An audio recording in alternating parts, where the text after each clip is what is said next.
address the elephant in the room. You're probably wondering why I'm wearing this seagull necklace. No particular reason. Hello, my lovely friends, it's Margaret. I am here to talk about all of the books that I read in the month of October. I am going to make this short and sweet. I just finished a really long video, and I really don't want to talk anymore, but I also want to get this video up. Hold on, my hair is annoying me. I'm going to pin it back. The other video, I halfway through, I was like, this is driving me nuts. And I was like, no, I can't. I've done half the video with my hair like this. And you know what? Screw it. This is what we're gonna do. First book that I read in October is going to be The Woman in the Library by Sulari Gentile.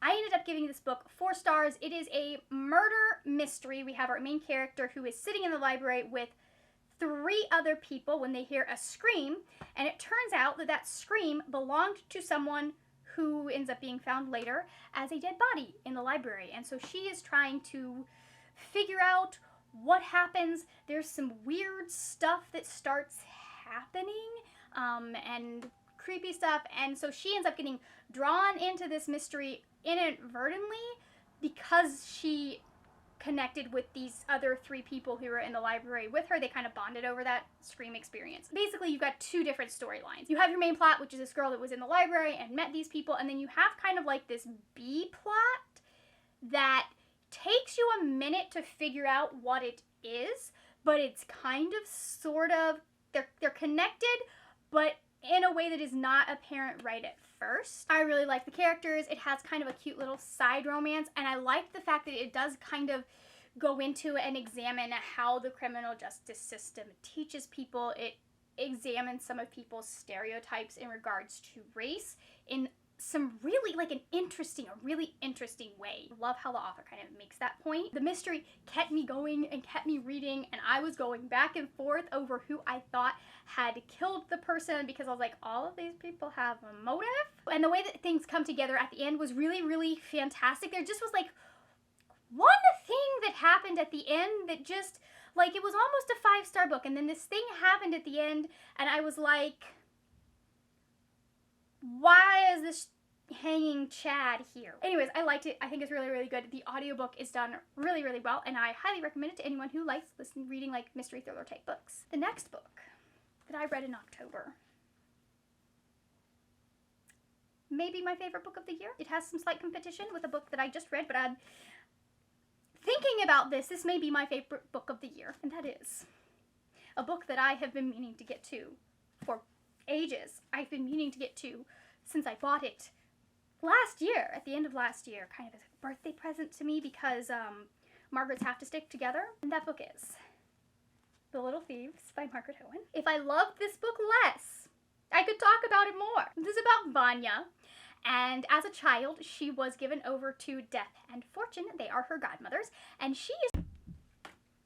I am highly offended that my battery died while I was in the middle of telling you about this book, but it is about Vanya. She is trying to raise enough money that she can get far enough away from them that she does not have to end up choosing between them, because they have told her that she is at an age that she needs to choose between them and she needs to serve one of them. And she's just like, what the heck? No, that's not how this is supposed to work. And so Vanya is raising money, and she ends up actually crossing the path of a lesser god who curses her and gives her a curse that is turning her into jewels, and she has to give back what she has stolen in order to undo her curse. And it's not nearly as simple as her just giving back all of the jewels that she has stolen from people. It's so good. And our 2 main characters are both Demi, so if you're looking for Demi rep, it's here, and it's done so well. I love them. This is, and I don't know why people did not put this in the terms, this is basically Batcat, but in like a Slavic fantasy setting, and they're teenagers. And if you know anything about me, I really enjoy the like thief, detective that really shouldn't like them dynamic. Like that might be a surprise to you how much I enjoy it, but I do. So, yes, yes, their relationship in this is perfect. It's just fantastic. The world building in this is so interesting and well thought out, and I love the way the magic between the different gods works, and the way that that is used to create this conflict for Vanya is done so well. And I just, please pick this book up. I want to know all of your thoughts. I want to know all of them, all of your thoughts, as long as you like it. If you don't like it, maybe we shouldn't talk. After that, I finally finished The Rape of Nanking by Irish Chang. We are still working on getting the live show to y'all for this book and the Poppy War. We are doing our best. It's just, I had a lot of stuff come up. The co-host has had a lot of stuff come up. And so we will be talking about this at some point. So this follows an event that happened in December of 1937 that is known as the Rape of Nanking, when an army of Japanese soldiers marched into the city of Nanking, took it over, and then spent months doing just like extreme violence. And it really does show you what happens when you dehumanize the person that you are going against. This particular version does have pictures in it, and like these two are not bad, but there are some very graphic pictures in here, especially in regards to violence to women. There are a couple of pictures in here that like I think need to be seen by certain people, and we need to have record of. Just know that if any of that is triggering to you, skip the pictures. A lot of this book itself is probably triggering. She does a very good job of being almost clinical in the way that she's describing things, and not really, like, there are definitely places where like she goes past stuff so quickly, but because that's because so much happened. There are just such sad stories in here, and also some really great stories about people using their privilege to do the right thing. I gave it 4 stars. It was almost a 5-star book. It's just that there's this really weird tangent.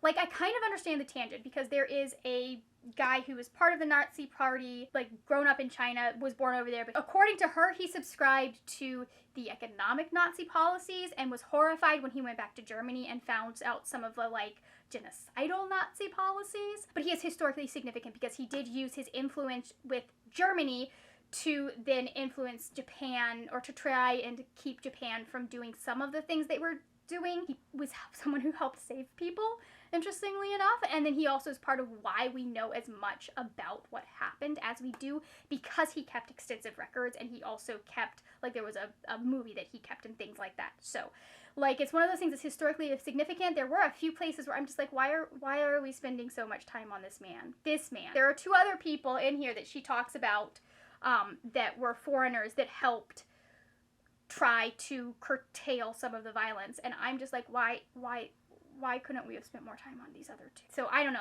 I felt kind of weird about that, and some of the ways that she talked about him. And then there were some places where, like, she would, instead of saying like the Japanese army, she would say the Japanese, and I know that like this is very close to her, this is something that personally happened to her family, but it was one of those things that I think when you talk about these things, you do need to be careful. And there were a few places where it implied, or it felt like it was implying, that at the time this was a blanket Japanese sentiment, where these were the like actions of a very large group of violent men, and not everyone shared those, was happy with what was happening, basically. So other than that, I think it was pretty good. I think she did a really good job of laying out the facts and laying out the evidence and telling you like all of the places that people have gotten information from, because there are a lot of people that will say that this is propaganda, it's false, it was not nearly as many people as they say were killed. However, we have it not just from Chinese sources, from survivors of Nanking, we also have it from many foreign survivors, we have it from the Japanese media at the time. Like, there's just a lot of stuff to back up what happened here. And then the final book that I read in October was Cry of Metal and Bone by L. Penelope. This is the 3rd book in the Earth Single Chronicles series. I gave this 3 stars. So if you'll remember, I loved the first 2. The first one is more of a fantasy romance with a focus on the romance. The second one goes into a little bit more of the world building. It's much more fantasy, but it does have romance. This series is about a world that there are 2 separate countries that literally had to be magically separated because the Lagramari side would come in and invade the Elsirans. We find out part of why that veil went up, and it's about the aftermath. Like, we are continuing to see the aftermath of the damage that was done by this magical separation from these two countries and what would happen. Like, there's a whole bunch of, like, stuff going on politically. Each book follows another couple. However, we also have the stories from the couple from the previous book, and what I felt like in this book was we were giving too much focus to the previous two couples, wrapping up, like, continuing on with their plot lines and wrapping up certain things there, and we didn't give enough focus to the two characters in here. We get so much development between Jasminda and Jack, and then Kiara and Darvin. Like, they get so much development, have so much time that they spend together. But that, I feel, takes, like, it takes away from the time that Lisbeth and Ty are given to develop and work together. Like, it's a very much like they're kind of contentious at the beginning, and then it changes.